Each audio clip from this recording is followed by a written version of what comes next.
원수를 사랑하라라고 했거든요. 27절부터 38절까지 보면 좋은 말이죠. 그렇죠? 예수님 아니고도 얼마든지 다른 누군가도 할 수 있는 말이죠. 예수님만이 하실 수 있는 말씀입니까? 원수를 사랑해라. 그러니까 예수님과 같이 좀 비슷한 얘기를 한 사람들이 또 많이 있었어요. 근데 예수님께서 원수를 사랑하라. 이게 쉽게 이야기하면은 27절부터 38절까지 이야기하면은 좀 착하게 살아라. 사람의 본성대로 살지 말고 좀 선하고 착하게 살아라. 한마디로 이야기하면 그 말씀 하잖아요. 그런데 그 얘기가 왜 굳이 성경에 존재해야 될까? 그냥 뻔한 얘기면은 성경에 왜 기록돼 있어야 될까? 그것을 좀 생각해 보셔야 돼요. 오늘 본문 말씀은 예수님 믿으니까 좀 착하게 살아야지 단순히 그것만 생각하는 것이 아니라 우리가 지금 만나게 되는 일상생활에서의 이 관계성이 하나님과 어떤 연결성을 가지고 있나, 그것에 대해서 오늘 예수님께서는 말씀하고 싶으신 거예요. 이웃 한 사람 한 사람과의 관계성이 도대체 하나님과 무슨 상관이 있고 어떻게 연결돼 나가는지에 대해서 예수님께서는 말씀하시고, 또 우리가 하나님께 나아가는 방법, 그분과 온전히 교제하는 방법이 무엇인지를 말씀하신 거예요.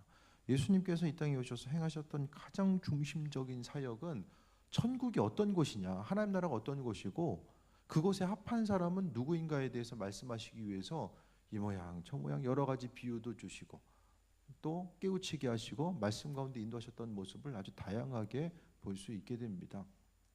그래서 오늘 본문을 통해서 한마디로 이야기하면 원수 사랑하고 비판하지 말라고 이야기하는데, 그런데 예수님께서 이와 같이 말씀하신 것은 원수를 사랑하고 비판하지 않는 것 자체가 바로 하나님 나라와 또 밀접한 연관성을 갖고 있기 때문에 예수님께서 이와 같이 오늘 본문의 내용 가운데 말씀하고 있어요. 오늘 본문은 6장 20절부터 예수님께서 이제 설교 말씀을 전하시면서 이 설교의 그 중간에 나와 있는 그 내용으로서 볼 수 있게 됩니다. 27절부터 봅니다. 그러나 너희 듣는 자에게, 지금 말씀에 대해서, 예수님의 말씀에 대해서 다른 제자들 또 무리들이 듣고 있죠. 내가 이르노니 너희 원수를 사랑하며 너희를 미워하는 자를 선대하라라고 이야기합니다. 원수하면 떠오르는 사람이 있으세요? 원수.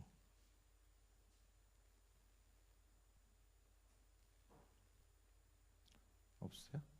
원수하면 떠오르는 사람? 원수하면은 어쨌든 나랑 적대적으로 얽혀 있는 모든 사람, 뭐 부모 죽인 원수만 얘기하는 것이 아니라 적대적으로 얽혀 있는 모든 사람들을 이야기합니다. 그러니까 원수라는 것은 반대되는 사람에 대해서 사랑하고, 원수를 용서하라고 말씀하지 않고 원수를 사랑하라고 이야기하고 너희를 미워하는 자를 선대하는 것. 그러니까 나를 미워하는 자에 대해서 그냥 대부분 어떻습니까? 나를 미워하는 사람은 나도 같이 미워하지 않고 그냥 모른 척하는 것 자체가 내가 할 수 있는 최대한의 그 선행이라고 생각을 하잖아요. 그러니까 넘어가 주는 게. 근데 그게 아니라 오늘 본문은 너희를 미워하는 자에 대해서 선대하라라고 이야기합니다. 원수를 사랑하고 미워하는 자를 선대하라는 이 말씀 자체. 그러니까 이것을 보게 되면 그냥 자연스럽게 원수를 보통 용서하고 미워하는 자가 있으면 같이 미워하지 마라, 뭐 그 정도만 얘기해도 주님께서 그렇게 말씀하셔도 참 쉽지 않은데, 오늘 본문을 통해서는 그 중간 단계를 넘어선 어떤 적극적인 신앙의 행동과 결단의 자세 자체에 대해서 말씀하고 있어요. 그러니까 성경이 말하는 아주 이 윤리적인 것들 또 도덕적인 것들은 상당히 타이트합니다. 그렇기 때문에 오늘 말씀을 통해서 원수 사랑하고 미워하는 자를 선대하라고 말씀하신 것은 바로 이것은 하나님 나라의 법칙이기 때문이에요.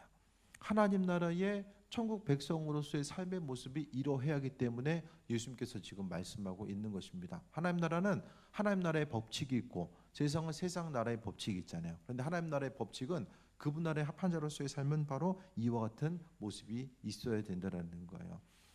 천국 하면 생각했을 때 이게 그냥 쉽고 편안한 곳으로만 생각하는 것이 아니라 그분 나라의 합한 자로서의 모습이 무엇인지로 성경은 분명하게 이야기하고 있고, 계속해서 전부터 말씀드리지만은 원수를 사랑하고 미워한 자를 선대하는 것은 바로 예수님과의 지속적인 관계성, 그분이 내 안에 있지 않으면 할 수 없는 일들입니다.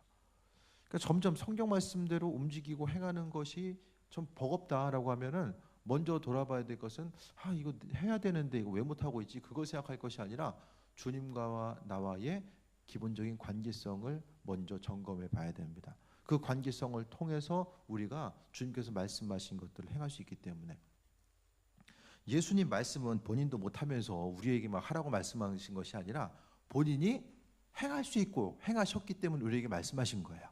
그러니까 그 말씀을 하신 그 예수께서 우리의 심령 가운데 존재해야지만이 그 선한 영역을 미쳐야지만이 우리가 오늘 본문에 나와 있는 이 말씀 가운데서도 능히 이기고 감당할 수 있는 그 은혜를 경험할 수 있게 됩니다.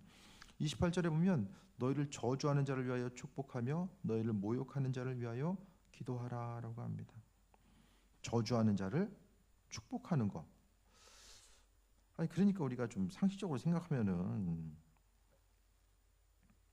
다른 사람들이 나로 하여금 나에게 해를 가했을 때에 나도 그 사람에게 동일하게 해를 가하지 않는 것까지가 우리가 인간적인 노력에 의해서 할 수 있는 아주 그 최대한의 방법이 바로 거기까지입니다. 그것도 별로 쉽지 않잖아요. 원수 용서해 보셨어요? 쉽습니까? 왔다 갔다 하면은 원수는 멀리 있지 않습니다.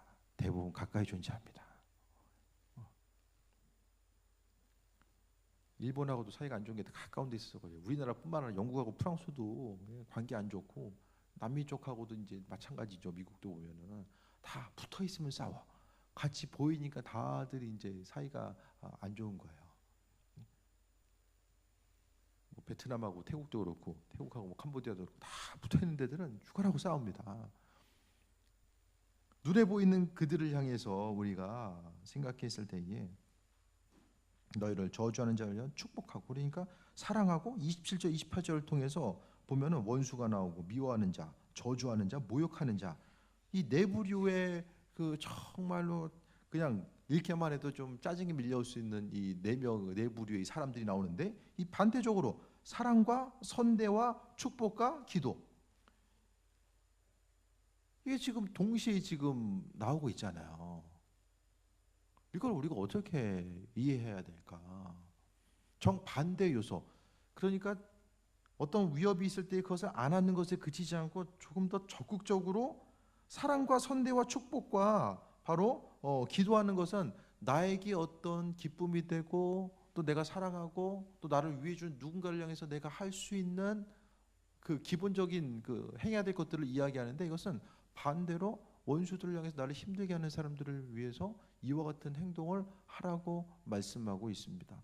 오늘 본문에 나와 있는 내용을 통해서 보게 되면 이것이 바로 중요한 것은 이게 지금 왜 이 말씀이 어려움으로 다가올 수 있냐면 이것이 우리가 세상 문화와 관습, 법에 익숙하다 보니까 하나님 나라의 법칙 자체는 이것이 당연한 거예요. 그러니까 당연하다는 것이 머리로만 이해해서 당연한 것이 아니라 실제적으로 행함에 있어서 물론 어려움이 있겠죠. 어렵지만은 이것이 바로 하나님 나라, 원수를 사랑하는 것이 하나님 나라를 살아가고 있는 사람들의 법칙이라는 것을 이야기하고 있고 또 한 가지는 예수님께서 이와 같은 일들을 우리에게 또 행하셨기 때문에 오늘 본문을 통해서 말씀하고 있습니다. 그래서 하나님의 사랑, 그러니까 27절부터 38절까지는 그 중심적인 내용은 사랑이에요. 사랑. 뭐에 대한 사랑이냐면 27절부터 31절까지는 복수하지 않는 사랑. 악한 것을 받았을 때 악한 것으로 돌려주지 않는 그 복수하지 않는 사랑이 바로 예수님의 사랑이고 그 사랑이 우리의 심령 가운데 있어야 됨을 말씀하고 있습니다. 그래서 29절에 이 뺨을 치는 자에게 젖밤도 돌려대며 겉옷을 빼앗는 자에게 속옷도 거절하지 말라라고 합니다. 예수님 말씀 중에서 이게 제일 부담스러운 것 같아요. 십자가를 져라 하면은 뭔가 좀 크게 뭔가 좀 대의가 있어 보이고 뭔가 주를 위해서 뭘 할 수 있는 좀 큰 그림을 그려볼 수 있는데 이것은 원수를 사랑하라는 그 말씀 가운데서는 아주 구체적으로 이렇게 하라는 이 항목 한 가지 한 가지를 말씀해주고 있거든요. 그러니까 구체적이니까 더 하기 힘들고 어려운 요소로서 우리에게 다가오게 됩니다. 뺨을 치는 자에게 어떻게 생각하면 좀 바보 같잖아요. 신앙생활 하는 것 자체가. 그 주님은 항상 우리에게 이 손해 볼 것에 대해서 말씀하고 있고 또 하기 힘든 그 부분에 대해서 말씀하고 있는데 결국에 손해 보는 거죠. 손해 보는 것이 궁극적인 손해가 아닌 것은 그러니까 낮은 곳에 임해라, 겸손해라, 손해까지라도 감수해라, 원수 갚지 마라. 그것 자체는 바로 우리가 손해 보는 것 같아도 주님께서 그 모든 일들의 중심 되셔서 갚으시고 인도하시고 함께 하신다라는 사실을 우리에게 오늘 본문 가운데서 말씀해 주고 있습니다. 이 겉옷 빼앗는 것, 입고 있는 겉옷 얼마나 되십니까? 지금 값어치로 따지면은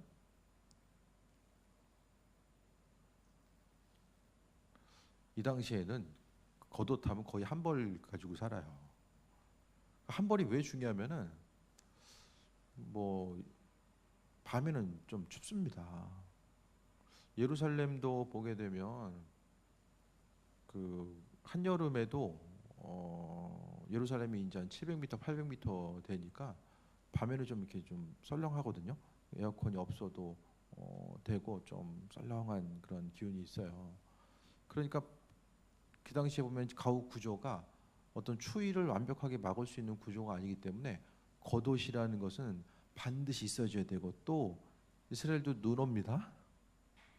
눈이 와요. 네. 그렇기 때문에 이제 그 아침 저녁으로 다닐 때는 이 겉옷이 없으면은 좀 정상적인 삶을 영위하기가 힘든 거예요. 그래서 율법에 보면은 겉옷을 저당 잡으면은 밤이 되기 전까지 돌려줘야 돼.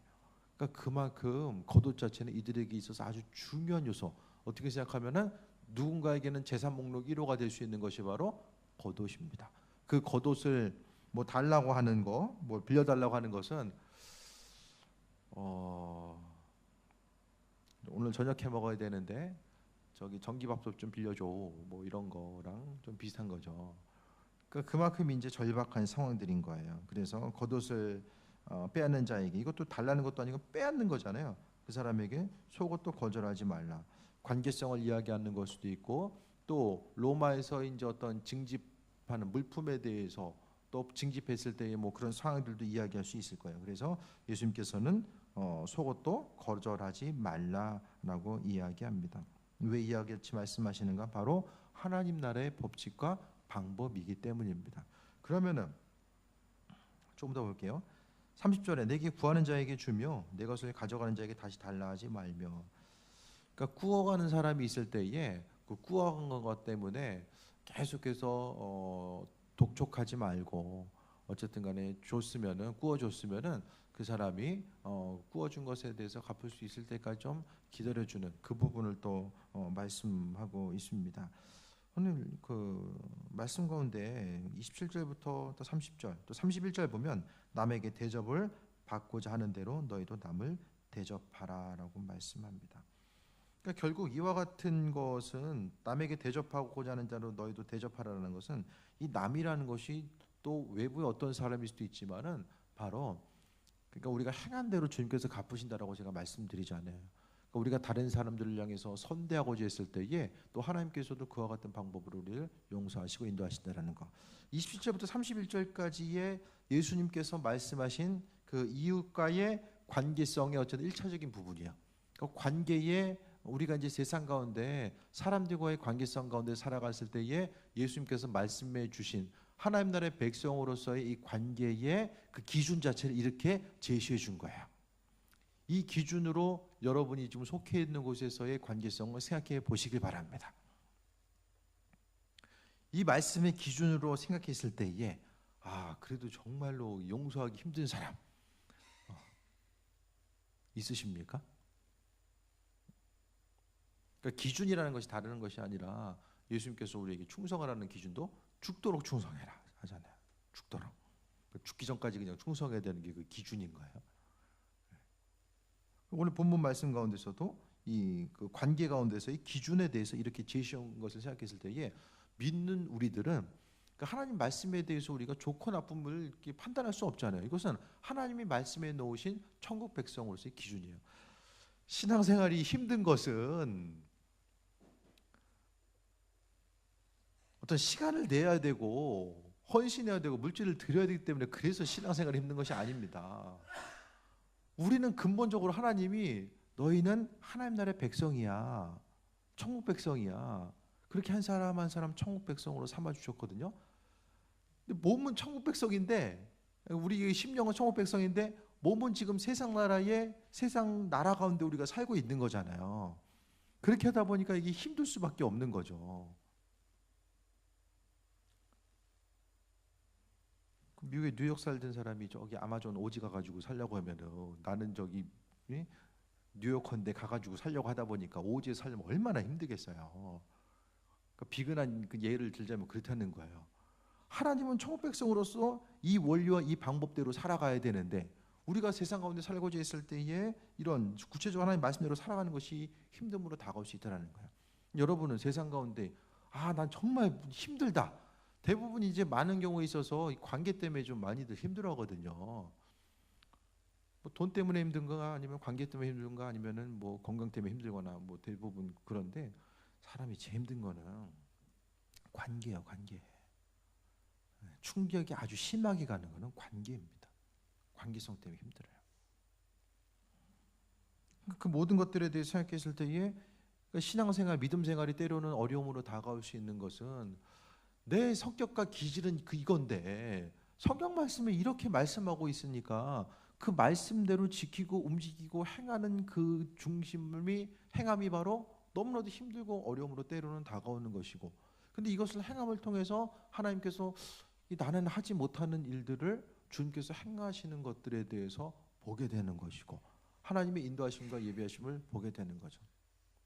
그러니까 진정한 감사는 주님 옆집 가게는 망해가는데 내 가게는 점점 잘 되게 해주셔서 감사합니다.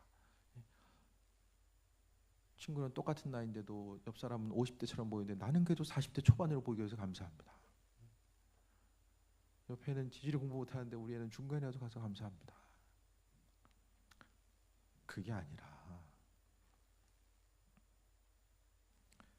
내 삶에 있어서의 내가 다른 것으로 고민하지 아니하고 말씀 때문에 그래도 한 번도 고민할 수 있게 하신 것에 감사합니다.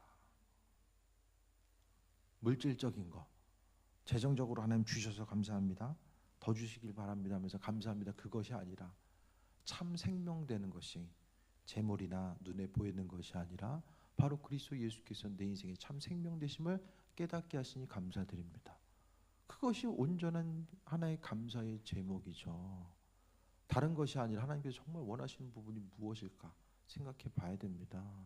그래서 오늘 본문을 통해서 이런 원리 하나님께서 이 세상 가운데 관계하는 이런 원리들을 생각해 봤을 때에 정말 하나님의 도우심과 인도하심이 무엇인지에 대해서 돌아보고 그 예비하심 가운데 살아감이 무엇인지에 대해서 생각해 봐야 됩니다.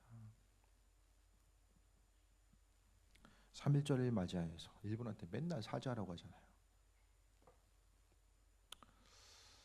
근데 사죄는 사실 일본만 안 하는 게 아니에요.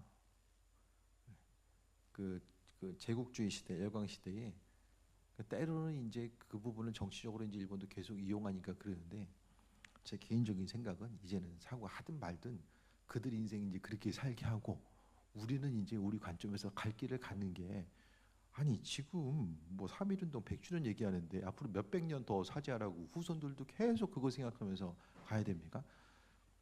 그것보다는 그만큼 했으면 이제 그냥 저들은 저렇게 사나보다 이렇게 생각하고 그들을 위해서 기도해 줄 수 있는 거. 일본도 조금씩 가라앉고 있다고 하잖아요. 우리 후손들이 언젠가 구원해줘야 되는. 일본도 지금 이제 나라가 이제 점점 균열이 이제 뭐 생기면서 이제 하나님께서 일본을 향해서 구원하고자 하는 일본은 또 이제 점점 더 믿는 사람들 숫자가 많아지고 있어요. 주님을 따르고자 하는 사람들 그 척박한 땅에도 하나님께서 은혜를 더해 주신 거죠. 참 그러니까 하나님께서 이 나라 이민족을 구원하시고 뭐 다른 얘기인데 좀 다른 얘기인데요. 이 나라 이민족을 구원하신 거 하나님 은혜 가운데 우리나라 사람이 왜 기독교를 받아들이고 그렇게 더 믿음으로 나아갈 수 있었을까요? 어떤 사람은 한국 사람들은 이 종교성이 탁월한 사람이다. 일본은 더 심합니다. 집집마다 신사 같은 게 있고 조상을 숭배하고 우리나라는 양호한 거예요. 그것으로는 표현할 수가 없어요. 이건 절대적인 하나님의 은혜입니다.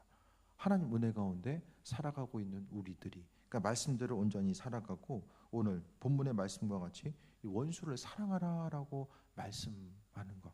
그러니까 원수를 사랑하기 위해서는 원수가 있어야 되죠. 그러니까 하나님은 때로는 원수를 붙여줘요. 말씀이 우리의 삶을 통해서 적용되고 깨달아 알게끔 하시기 위해서. 원수가 없으면 원수 사랑하는데 원수가 있어야지 뭐 사랑하는 게 뭔지를 깨달아 알죠. 때로 하나님께서는 말씀대로 천국 백성으로서의 삶을 우리가 살아가고 있는지에 대해서 깨달아 알기 위해서 하나님 때로는 그런 어려움들도 허락하심을 보게 됩니다. 그 다음에 32절부터는, 31절 보면은 대접받고자 하는 대로 너희도 남을 대접하라라고 합니다. 원수는 내가 갚지 않아도 하나님께서 하나님 방법대로 다 이루어 가시거든요. 그러니까 우리가 해야 될 것은 하나님 나라의 백성으로서의 그 기준을 가지고 사는 거예요. 몸은 대한민국으로 살고 있지만은 우리가 가지고 있는 영적인 모든 세계는 바로 하나님 나라의 백성. 그러니까 지금 우리는 찬송을 통해서도 그렇고 말씀을 통해서도 보면 우리는 천국 백성입니다 하는데, 천국 백성이라는 것이 결국에는 우리는 죽어서 천국 가야 되는 존재입니다, 그것만 아주 단순하게 생각하는 것이 아니라 천국 백성의 의미가 무엇인가. 우리가 죽음 위에 천국 가잖아요. 그럼 천국 가는 것 자체가 예수님 잘 믿어가지고 그냥 세상 그냥 내 마음대로 살다가 어떻게 살다가 죽음 위에 그냥 천국 간다, 그게 아니라 천국 백성은 세상에서의 삶의 모습이 다를 수밖에 없어요. 하나님 나라의 법칙과 원리를 가지고 살아가기 때문에. 근데 예수님께서 이렇게 지금 살아가는 거 힘든 거 모르실까요? 겉옷 입는 거 내주는 거, 예수님 주변에 있는 사람들이 다 잘 먹고 잘 사는 사람들이 있었던 것이 아니라 정말 일반 힘들고 어려운 그 하루하루를 힘들게 살아가는 그들과 함께 하시면서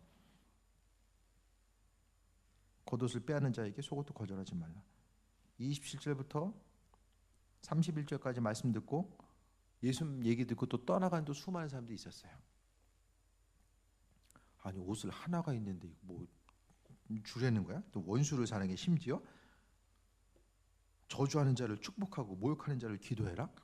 이거 자체가 상당히 듣기 싫어하는 사람도 분명히 있었을 거예요.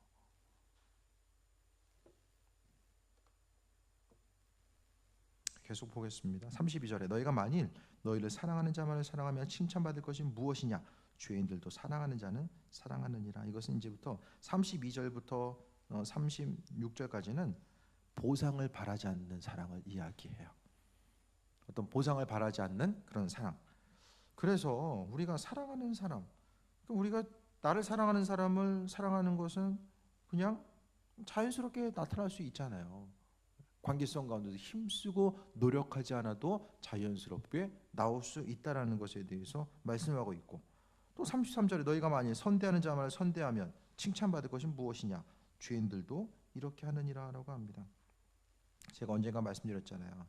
다른 사람들을 돕고자 했을 때에 낙차가 커야 된다. 힘들고 어려운 사람들을 위해서 도와주고자 했을 때에, 또 주변에 돕고자 했을 때 좀 나랑 좀 상관없는 사람들, 그 사람을 도와줬을 때에 내가 받을 가능성이 전혀 없는 사람들을 향해서 돕고 나누는 것이 성경적으로는 그 은혜와 축복을 다시 소유할 수 있는 그 풍성한 방법임에 대해서 말씀하고 있어요.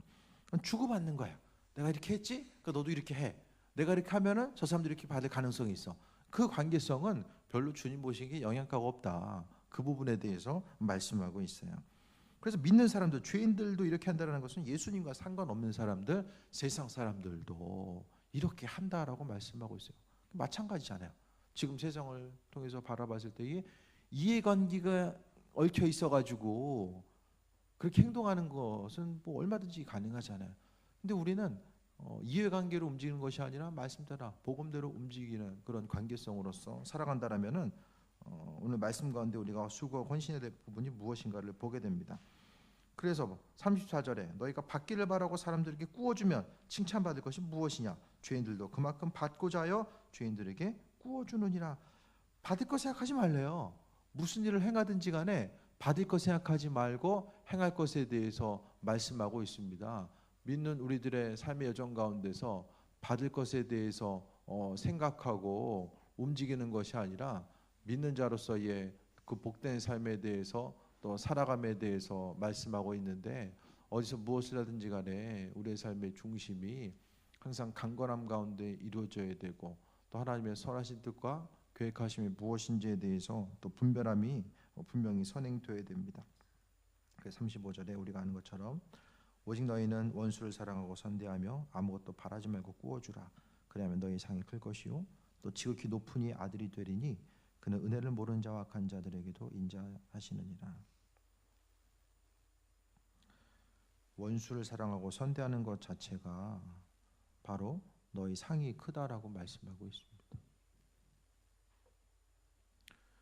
이해관계가 없는 이들을 향해서 수고하고 헌신하는 것, 때로는 정말로 용서하기 싫은 사람들, 저렇게 살다 빨리 죽었으면 좋겠다라고 생각하는, 또 생각할 수 있는 그 사람이라고 할지라도 우리가 누구 때문에, 예수님 때문에 용서하고자 했을 때에 주님이 은혜 가운데 임하시고 인도하시며 하나님의 선하신 뜻을 우리에게 비추시고 함께 하신다는 것에 대해서 오늘 본문 가운데 말씀하고 있습니다.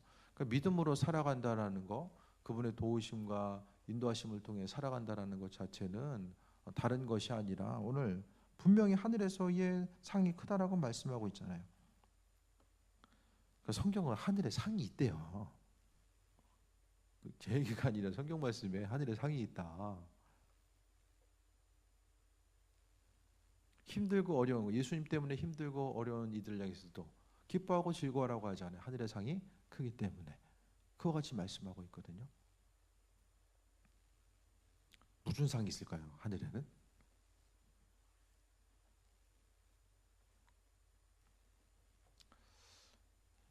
이정희 권사님 좀 상 좀 받으셨나 모르겠네.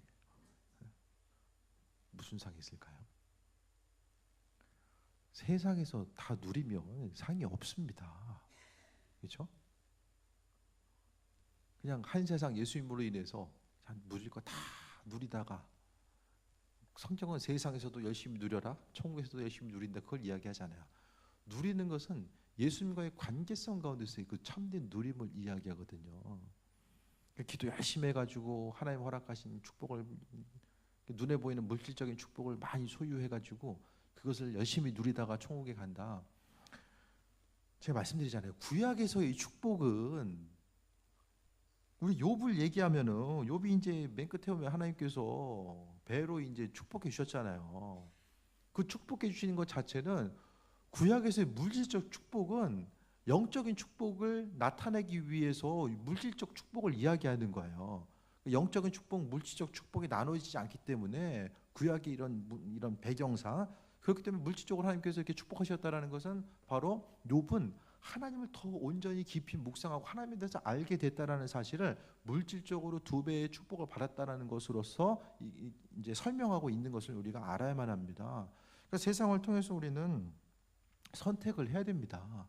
아쉽지만, 힘들고 어렵겠지만은 세상 가운데 하나님 나라의 방법과 그분의 법칙, 또 그분의 백성으로서의 온전한 삶을 살다가 또 하늘에서의 상을 바라볼 것인가, 아니면 어떻게 해서든지 남 이용해가지고 내가 누릴 것을 열심히 누리고, 예수님도 이용하고 하나님도 이용하고 다 이용해가지고 내가 할 수 있는, 내가 바라고 원하는 일들을 이루고 또 누리다가 하나님 나라에 갈 것인가, 주님 만날 때 모든 것이 이제 나눠질 수밖에 없다라는 거예요.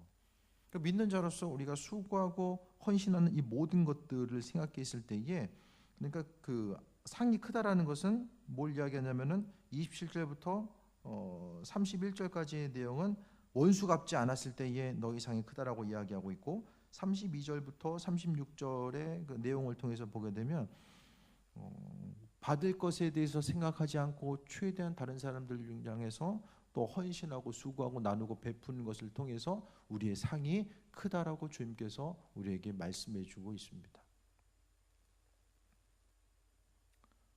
그 천국에서 받을 것이 있으십니까? 신앙의 원리는 단순해요. 천국 백성으로 살 거냐? 그렇게 살면 하나님께서 은혜로 더해 주신다. 세상 백성으로 살 거냐? 그러면은 심는 대로 거둔다. 또 썩어 없어질 것을 이제 그 심었을 때에 나중에는 다 사라져서 이제 다 사라지는 거죠. 그러니까 말씀 통해서 우리의 상이 크다라고 하셨던 그 말씀을 기억했을 때에 결국은 뭐냐면은 하늘의 상은 어떻게 옵니까? 하늘의 상은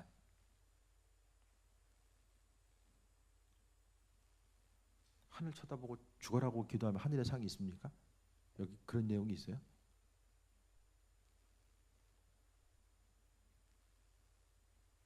혼자 살면 하늘의 상을 받습니까? 세상 사람들 다 없어. 나만 혼자 남았어요. 그럼 혼자 열심히 신앙생활하다가 천국 가면은. 근데 성경의 내용을 통해 보게 되면 옆 사람 원수가 없으면 상도 없어요. 예? 주변 사람들 가운데 힘들고 어려운 사람이 없으면 상급도 없습니다. 그러니까 우리는 성경 말씀을 보면서 왜 예수님은 이 말씀 왜 하셨을까? 단순히 하기 힘든 거를 왜 우리로 하여금 이거 해야 된다라고 왜 말씀하실까? 부담 주기 위해서? 하늘에 속해 있으면 나중에 상 받으려면 단순히 이거 해야 돼 이 말씀하시는 거예요? 이거 자체는 아름답고 따뜻한 세상을 만들기 위해서 넌 이와 같은 일을 행하라는 것이 아니에요. 결국 하나님과의 그 온전한 친밀한 관계성이 무엇인지를 우리에게 말씀해 주고 있습니다. 그 친밀한 관계성은 주변에 있는 원수나 내가 도와줘야 될 누군가, 또 37절 38절에 나와 있는 어떤 그 나로 하여금 힘들게 하는 비판의 대상이 되는 누군가가 있을 때만이 바로 그것을 통해서 하나님의 축복과 인도하심과 예비하심을 경험할 수 있다는 거예요. 그 사람이 없으면 우리는 천국에서 아무런 상급이 없습니다. 상급이 없어요. 위인전기에 있는 사람들도 집에서 문 걸어 잠그고 그냥 가만히 있다가 그냥 그런 사람들이 아니라 관계성 가운데서 인류를 위해서 공헌한 뭔가가 있는 사람들. 잘 생각하셔야 돼요. 때로는 사람들 때문에 상처받기도 하고 부딪히기도 하고. 많은 사람들이 교회 와서 상처받고 신앙생활을 이제 집에서만 예배드리고 하잖아요. 상급이 없습니다. 예수님 온전히 믿고자 하는지 모르겠지만 상급은 없습니다. 천국의 상급은 없어요. 예수님은 공동체 가운데 들어가서 그 안에서 힘들고 어렵다라고 할지라도 그 안에서 예수님의 사랑을 발견하고 이겨나가고 그 사랑을 전하고 나아갈 것에 대해서 말씀하고 있는데, 그 주님께서 말씀하신 관계 틀을 벗어나게 되면 전 상급이 없다라고 봅니다.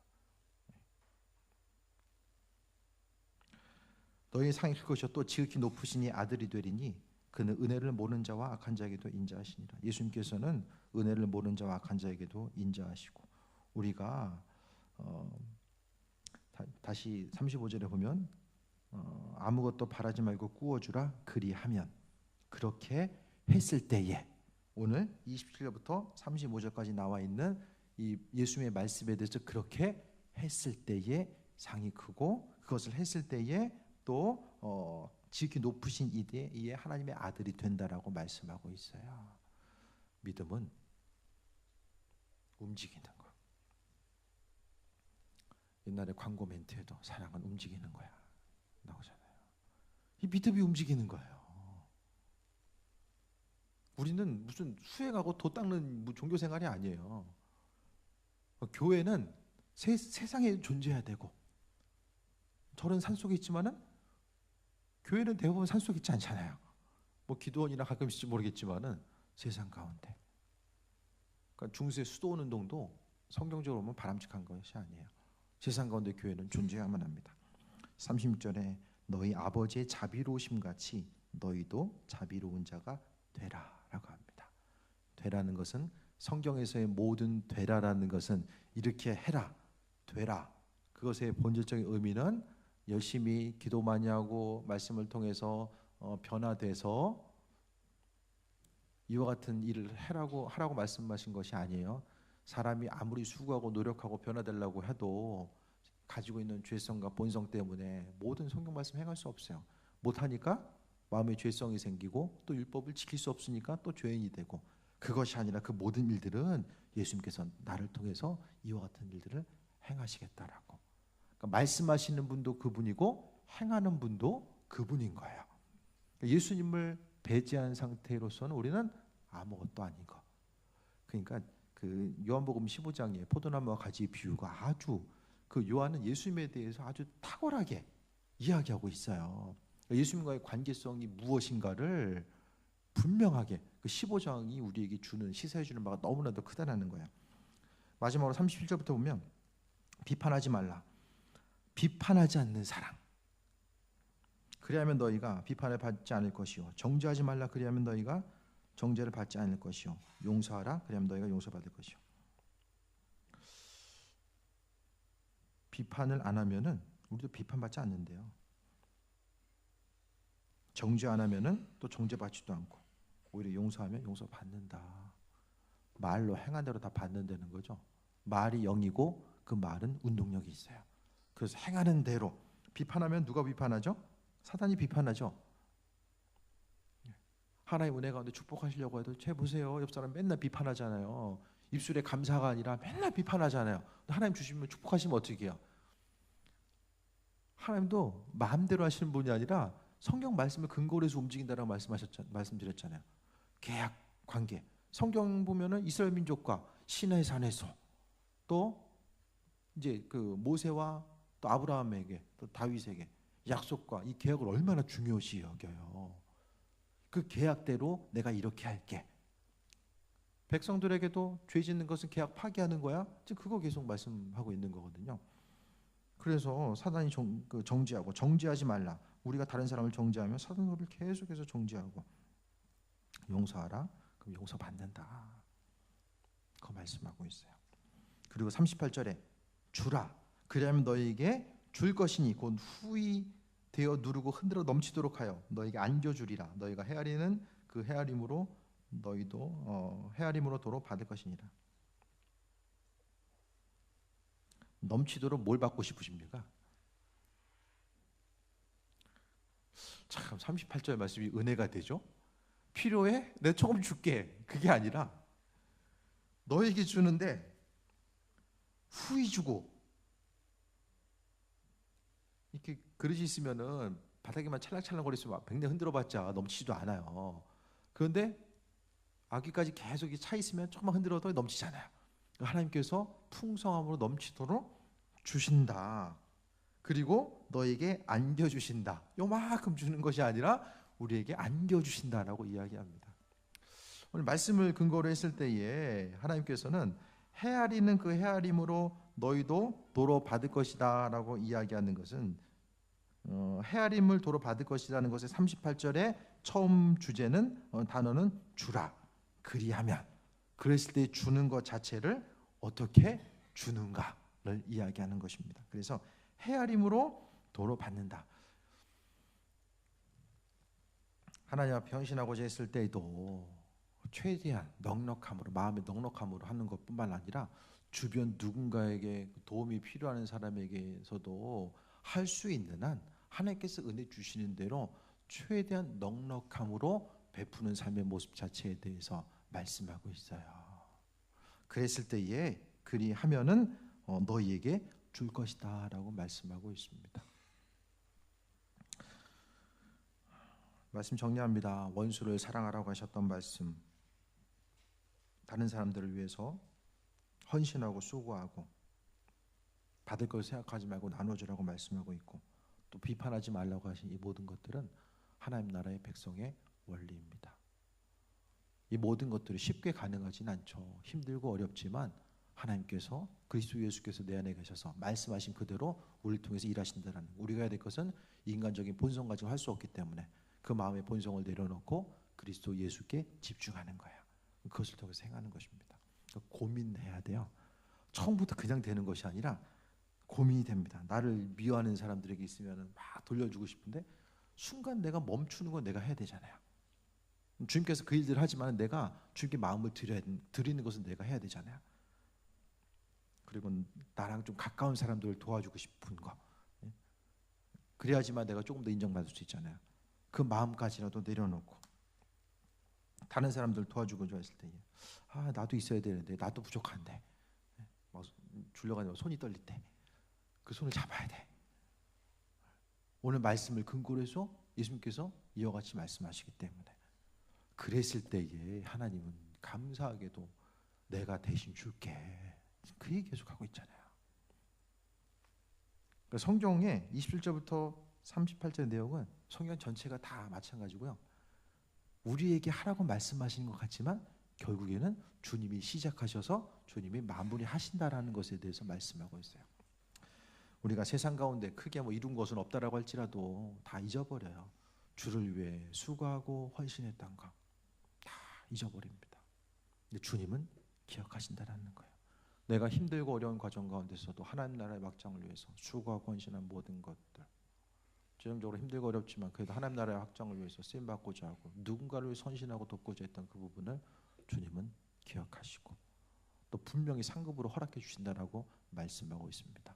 예수님께서 이것이 심는 대로 거두는 것이 바로 하나님 나라의 축복의 원리임에 대해서 말씀하고 있고, 결국 심는 것의 중심은 바로 그리스도 예수, 주님이 내 안에 계심을 인식하고 받아들이고 나아가고자 하는 그 중심이에요.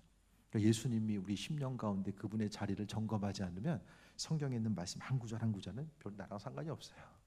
왜? 신경 써봤자 어차피 못하고 어차피 할 수 없으니까 절망하게 되죠. 그러니까 절망하다 보면 이제 포기하게 돼요. 포기하다 보면 결국에는 남는 것은 아무것도 없습니다.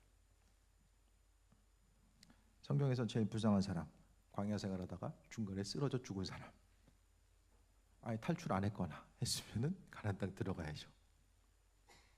어중간하게 지금 가고는 있는데 막 긴가민가해. 내가 하나님 나라의 백성인지 아니면은 세상 백성인지 이게 좀 헷갈릴 때가 있다. 그러면은 예수님과의 관계성 그 자리를 다시 한번 좀 점검해 봐야만 합니다. 원수를 사랑하라 한 구절 한 구절, 너무나도 높은 윤리의 기준을 우리에게 요구하신다만 그렇게 생각하지 마시고 성경의 모든 명령, 순종함에 대해서 요구하시는 모든 명령은 주님이 내 삶을 통해서 행하신다라는 거.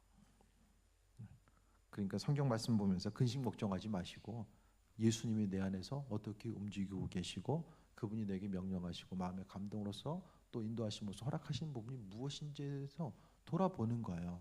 그래서 다른 사람을 돕는 것도 그렇고 그냥 내가 그냥 인간적인 생각대로 움직이는 것이 아니라 한 번 더 주님께 묻고 주권을 내어드리고 원수 사랑하는 것도 마찬가지죠. 내 방법대로 할 수는 없는 거. 오직 그리스도 예수 그분께서 행하실 것에 대한 기대함과 소망함을 가지고 나아가는 것이 바로 삶의 중심이 되어야 됩니다. 성경을 다 처음부터 끝까지 명령에 대해서 다시 한번 말씀드립니다. 주체는 내가 아닙니다. 우리가 할 수 없습니다. 그분께서 행하신다라고 말씀하고 있습니다. 마음의 중심을 그리스도 예수께 두시고 입술의 고백 한 가지 한 가지를 하늘의 상급과 연결되어 있는 것으로서 우리의 삶을 영위해 나가시고 믿는 자로서의 복된 삶을 누릴 수 있게 되길 주의 이름으로 축원드립니다. 이번 주 이제 그 장학생병 예배를 통해서 또 학생들, 청년들 위해서 기도했습니다. 이 시간 다음 주부터 이제 새롭게 출발하는 과정 가운데서 또 기도해 주시고 또 이제 다다음 주 라오스 방문을 또 준비하고